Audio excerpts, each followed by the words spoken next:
Canopy forest sustainable campus என்ற தலைப்பில் மரம் நடும் விழா நடைபெற்றது. கோவை மதுக்கரை பகுதியில் உள்ள டெக் சிட்டி கல்லூரி வளாகத்தில் green canopy for a sustainable campus என்ற தலைப்பில் மரம் நடும் விழா நடைபெற்றது. இவ்விழாவானது நிர்வாக குழு தலைவர் ஜனாப் ஜிலில், துணை நிர்வாக குழு தலைவர் முகது ஹாரிப் தலைமையில் நடைபெற்றது.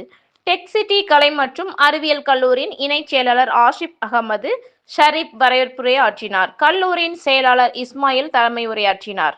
டெக் சிட்டி நர்சிங் கல்லூரியின் செயலாளர் ஃபர்சுல்லா சிறப்பு விருந்தினரை அறிமுகப்படுத்தினார். சிறப்பு விருந்தினராக principal chief conservator of forest research and education அன்வர்த்தின் IFS அவர்கள் சிறப்புரையாற்றினார். அதில் பசுமை நடவடிக்கைகளில் ஈடுபடவும், உயிரின வகை செல்வத்தை பாதுகாக்கவும் சமூகத்தில் மாணவர்களின் பங்கையும் வலியுறுத்தினர். மேலும் ஆசிரியர் தின வாழ்த்துக்களையும் தெரிவித்து அனைத்து மாணவ மாணவிகளும் எழுந்து நின்று ஆசிரியர்களை கௌரவப்படுத்தினார்கள். அதோடு UPSC தேர்வுகளுக்கு மாணவர்கள் தயாராக வேண்டும், மொழி ஒரு தடையல்ல என்று ஊக்கமளித்தார். இதில் நிர்வாக குழு உறுப்பினர்கள் முகமது கல்முத்தீன், டாக்டர் பஷீர் அகமது, டாக்டர் அலி சுல்தான் மற்றும் டெக் சிட்டி நர்சிங் கல்லூரியின் நிர்வாக அலுவலர் டாக்டர் ஃபரீதா மற்றும் ஆசிரியர்கள், மாணவ மாணவிகள் என ஏராளமானோர் கலந்து கொண்டனர். Science